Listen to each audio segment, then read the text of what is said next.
Hi everyone. I'm here with Dr. Nario. How you doing, Dr. Nario? Good to see you. Good to see you, Steve. Happy to be here again for another episode. Okay, so we're going to talk about preventing muscle loss, mostly as we age. And hey, if you guys like interviews with doctors, nutritionists, subscribe to the channel, like the video if you like it. Hopefully you like it. Um, Anyway, Dr. Nario is at Biointegrative Health Center. You can look them up online, Biointegrative Health Center, and see all the different treatments and things that they do at the clinic. So, um, would you say that maintaining muscle, I think this is an obvious yes, but still a 22-year-old wants to maintain muscle. Also, it's probably easier for a 22-year-old than say a 70-year-old. First of all, it's harder for a 70-year-old to maintain muscle than a 20-year-old, right? Yes, that is correct.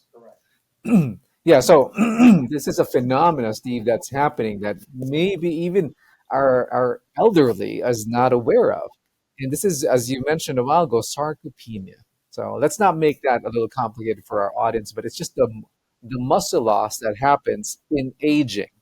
And here's some fun facts for everybody before we start the deep conversation. After age 30, people lose about 3 to 5% of their muscle mass each decade, with the most significant loss occurring, of course, in inactive people. Muscle loss accelerates around age 60. So that's where we really need to be aggressive. And individuals over the age of 60 are actually classified in the lowest third of strength, where 50% more who has lower strength could actually die from all-cause mortality than individuals in the ones that has higher strength capacities. That's why muscle strength is important, and this is something that can actually predict the risk of death from all causes. May it be metabolic, may it be infectious. It just tells a lot about how a person is when the muscle is there, even at age 60 and above. And you have to remember, skeletal muscles are actually 40% of the total body mass, and they are very active, metabolically active when I say that. And they actually they have a big role in caloric utilization, and actually is very proportional and associated to longevity. Of course, everyone wants to know with your experience in treating patients and what you do to help people maintain their lean body mass. But first, let me ask you, what are some of the negative effects? Because it aren't there some surprising effects that losing lean body mass, losing muscle can cause? Can it affect your glucose? Can it affect your, you know, uh, your metabolism? What are some of the things that losing body mass or muscle? What are some of the things or some of the ways it can affect people's body in a negative way? Well, Steve, that's a good question. The thing that you have to keep an eye out for really would be, as I mentioned to you, muscle is actually correlated to longevity, right? That's the key right there. With somebody hears that, man, that's a ping that I need to work on to this thing. So you would hear about, of course, people who has less muscle mass gets into more accidents and actually breaks more bones, and actually has a less recovery time compared to the ones who have more muscle. And that's just looking at the superficial contribution of muscle to our system. But you have to remember, these are metabolically active uh, types of cells that we're talking about when we're talking about the muscle. It's related to burning lots of calories. It's actually controlling your basal metabolic rate, meaning keeping your weight off, and even controls your sugar levels and also insulin sensitivity. And that's just the tip of the iceberg. We're talking about so many things about muscles that it actually produces an enzyme called myokines. So myokines are enzymes that are actually like what we call hormones. And these are secreted by the muscles when the muscles are present, especially in active form. And it actually helps the liver, the fat tissue, the brain, and other organs. It tells them what to do. And these myokines actually has what we call, it depends on the how big the muscle is. So the bigger the muscle, the more myokines you produce. And also the bigger twitches of these muscles, the better. And more, I guess, it contributes to lowering down inflammation, even the glucose, even fat metabolism. And it actually safeguards the patient as a protection for obesity, diabetes, and other issues out there that are metabolically a threat for a person to decline. That's what I thought. So basically, for all you out there listening, the more muscle that you have on your body, and would you say that this is true? Because I think this is what you just said. The more muscle you have on your body, the more metabolically healthy you're going to be.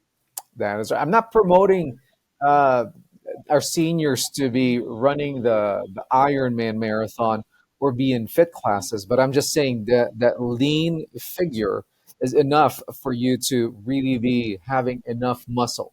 It's not like a bodybuilder type of muscle that I'm describing here, but there should be majority of the body composition should be muscular. Yeah, and you mentioned body composition, so that means less body fat within Yes. reason and more muscle, Hmm. a better body composition, which means that fat and lean tissue, Right. the more metabolically healthy you're going to be, right? That's correct. Well, Steve, you have to understand as we age, we actually lose weight.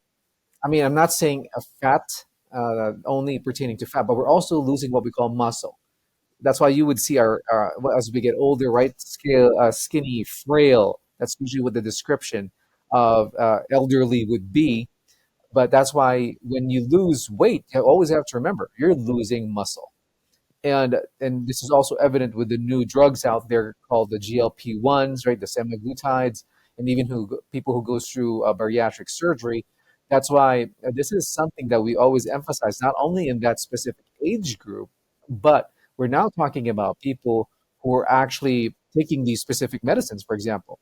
And that's where we emphasize proper diet and exercise, and where we need to negate these specific um, problems so that it won't be an issue in the future. And as you said, less caloric intake, I guess, is also a factor as when we get older, just because our appetites go down, the stomach capacity is not the same, and that's why protein, and we spoke about this a while ago, would be a huge contributor to your diet. And a well-planned exercise routine are fertile grounds for muscle, I guess, fertile grounds for muscle to be maintained. Yeah, and here's where getting your macros right. Everyone's different. Hmm. And some people are going to be able to get away with a little less protein and Right. maybe be healthier. Some people are going to need a little more protein. Everyone that listens to the channel knows I use amino acids, which is what protein is made from. Um, but you said something that's very true. It's Hmm. really hard for someone who's 70 or 60 to lose weight where the scale is going down, where none of it is muscle. That's Correct. hard to do. Now, I know it can be done because I've done it. I'm in my 60s. And for the first time, like within the last 4 years, 4 or 5 years, getting using our body scanners and so on and testing my body composition, my weight stayed about the same at about 175, maybe put on 3 pounds, 4 pounds. But the body scanner says that I've actually put on 5 pounds of muscle in the last 4 or 5 years. So it can be done. And it's Mhm. harder for me because I've been training since I was 12. Right. But what have you seen? Have you seen like a 70-year-old come in and actually put some muscle on if they've never trained before? That's easier, don't you think? Yeah, so I have patients, and that's one of my specialties, optimization, meaning anti-aging, longevity, integrative medicine. But the key here, in order for you to understand how to maintain these muscles, is to understand what causes the muscle loss, right? So they kind of term now sarcopenia as geriatric syndrome. And you have to remember, we're not only losing muscle, we're actually losing mitochondria. That's number one, and even telomere life. So we have, if you look into the deeper process, those are the ones that are really getting affected, and thus again affecting longevity. And here are some, maybe I can give out some little list for samples of where this process is coming from. Number one, for example, reduce activity. We need movement. We need coordinated movement so that nerve cells should be functioning. We go through hormonal imbalances, andropause, menopause, elevated cortisol, thyroid problems, growth hormone problems. We have inflammation. And the worst part about this is we have low grade systemic inflammation that we don't know about. And now we have to find what that is. We also have what we call anabolic resistance, meaning age related suppression of muscle protein production and disuse. Just as we get older, we don't want to move, right? Sedentary lifestyle. If you have an injury, I'll just rest this out. So immobilization and bed rest, that's a big factor right there. Poor nutrition. We just spoke about that. And weight loss, even medications that are the elderly is taking, that's definitely going to affect that. And a low protein diet. And unfortunately, aging. Aging is just something that we have to accept, and we have to guide ourselves. That's why I don't want to say anti-aging, because we can't stop aging, but we have to troubleshoot our way through it for a proper process. Because again, you have to understand, muscle, use it or lose it.